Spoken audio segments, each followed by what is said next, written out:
do you feel you're received in the black community? Because as we were promoting this event, I was getting a lot of naysayers and a lot of people who just were completely negative, did not understand what BDSM was, and just was just like, this is not a black people thing. Black people don't do this. I get a lot of that. And the thing that shocks a lot of people is not to sound like conceited or anything like that. When they see a black man that they would actually date, that might be attractive and that's into this, because the first conception that you get is it's a weird, creepy white guy thing, yeah. that's into this. That's the first conception that you get from it. You know what I mean? Of course, you saw the 50 Shades of Grey stuff, and a lot of girls may have been attracted to the guy that plays the role. My first exposure to BDSM was through black writers. So that wasn't. I like Eric Jerome Dickey and Soldier, and Zane, and things like that. So this wasn't something new to me. But if we're talking about like a whole, as a community, and when it became like more like public and mainstream, a lot of them, their first exposure to it was the 50 Shades of Grey. Now, and that's soft. And us in the BDSM community, super we don't, we this is something we frowned upon. You know what I mean? We don't respect how 50 Shades? Story, it's very, very, very soft. Because there's so many contradictions in there. Right. But I don't want to get into it, but there's so many contradictions, and just to see it a little bit of it, I'm just like, we're not watching that. It's very, very Hollywood in comparison. And there's so many contradictions to what we do and the life that we live. So there's nothing about that we abide by. But now, if I'm looking on the promotional and the business aspect of it, I have a lot of people that are new to it, and they don't know what BDSM is, but they know what 50 Shades of Grey is. So a lot of times when we had that conversation, I'm like, change it from BDSM to 50 Shades of Grey, because people will recognize that more than BDSM.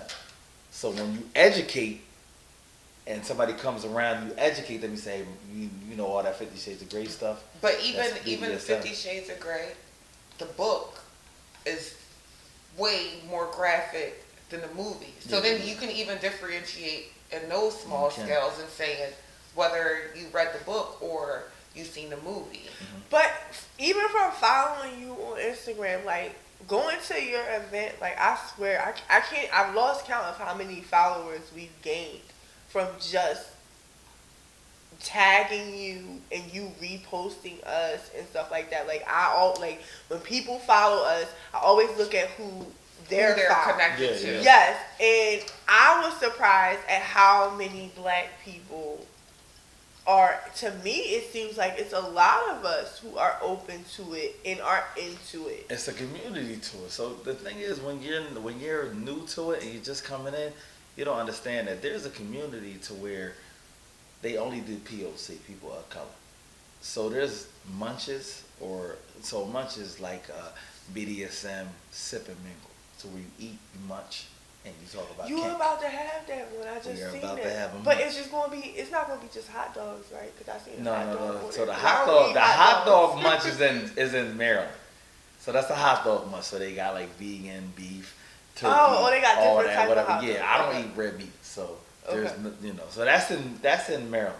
But Harley, the one that you did the rope with the rigger, everybody loves Harley. Yes. So Harley is the head of the Philly Black Munch. So she has the community in the POC community when it comes to the Black Munch. So that is the only all black munch, all black promoted, all black supported munch in Philly, and she runs that. Yeah. Now it's POC. We're not gonna turn any white people away. Of course. You're welcome to come, right. But this is support us because in Philly, most of the munches are all white, and there'll be a couple of people of color so sprinkled in. But this is one that is promoted to our community. Okay. You know what I mean? Accepted to our community. Safe place for us. And a lot of people, the first thing, like y'all were saying, they don't feel like there's a lot of black, but there is. There's a large black community in the kink, a large one. You just have to find it. So this is pizza and porn is the good stepping stone. You come there and 99.9999% of the crowd is black. You get a couple of white people that come out to support, you know what I mean? I think I found my people, like I said. You see that and you're like, oh wow, there's a Right. bunch of other, you know, or you see somebody like me that's into this. And then it's like, okay, let me open up a little more. Let me go check his page out. But I get messages nonstop. I didn't know black people were into this. That's one of the common messages that I get. Wow, I didn't know black people were into this. I didn't think somebody like you would be into this. That's the same thing they say when they read my writing. They're like, we didn't know that. Yeah, Black that people happens. write That products. happens. But it's up to people like us that do this to Right. educate people and introduce people and show them the way.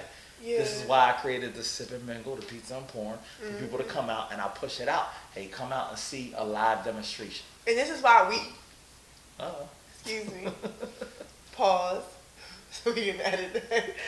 But this is why we wanted to have discussions like this. So because there are people who are sitting home and thinking that their kink is bizarre and they can't taboo right. and they can't They share, can't find their tribe. and they can't find their tribe. And this is why we like having discussions with all types of people that are in all types of things for black and brown people, so we can let you know that your people are out there. So you got to look at this. So there's so many kinks. So if you're a swinger, which is cool, you're a swinger. You're a kinkster. You're in any type of kink. You're an exhibitionist. Okay, you like to be seen. I like to be seen. You like to be seen, Right. So a lot of people don't understand. So in a lifestyle, there's a lot of things under one umbrella. Okay, so There's a lot of things that can want to be seen. Yes, You wouldn't want to be seen doing. So I'll go over the base of everything. So the lifestyle you have, so you had a swinger lifestyle, you had a BDSM lifestyle. Okay? BDSM lifestyle covers all the kink. So with swingers, you have people that are full swap, couples that are full swap. Okay? So full swap will be me and you are a couple, But you and your guy, and I fuck you, and your husband or boyfriend fucks her. That's a full swap. Okay?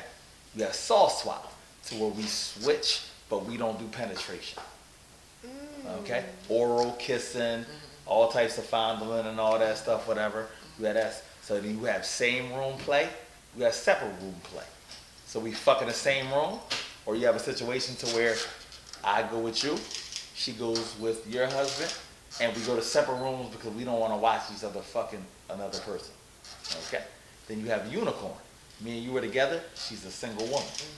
We want to add a unicorn to our situation.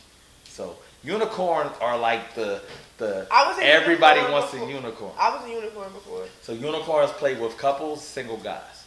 I was a girlfriend to a couple before. Okay, so then you be a unicorn. Right. Then you have bulls. A bull will be a single guy. I was a bull for years. So you and your husband wants to watch you get fucked. I come into play. And then that also goes into the cockhold situation. So if a guy's a cockhold, he wants to watch his wife get fucked. He wants to get humiliated. So then he's a cockhold.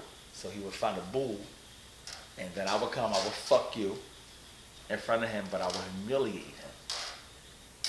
You know, Degrade him. The crazy So thing that's about a it different is situation. some of these situations that you're saying, because I was in the sex industry, I Experience. but didn't know the terms. terminology. Like one of my close friends that was in the industry with me, she got paid like $3,000 There's a lot of for her pimp to fuck her while the guy watched. Right. A lot of situations. I've done that to where I've had, hey, you mind fucking me in front of somebody? All right, you get paid for it? Yeah, cool. I've done that before. Yeah. Where a girl that I know. But I fuck didn't her know in front any of the terms people. back then. I didn't know there were actual terms. I know you said you've been in this lifestyle for 17 years, so you wouldn't consider this a fad. A lot of people, I know some people, dip in and out, and temporarily this is a thing that they're doing for a month or two, and then there are other people. Are there people who do it? I mean, there are people who dabble, and then well, I guess because they're trying to find out what they're trying to find their into. space, So, but if they're comfortable. This is one thing that I have a pet peeve about. So you got people that say, "Oh, I left the lifestyle, so I cannot leave with my sexual kinks on." They're gonna be until I'm 70. Now, if I could perform them, that's a different story. Right. But I'm gonna stay with them. Now, what you do is I might fall back from going to clubs, going to hotel parties, a house. I might fall back from the type of activities that I attend, but I'm always gonna be in a lifestyle. Me personally, my biggest kink, I'm an exhibitionist. I want to be seen. Right. I want to take my partner.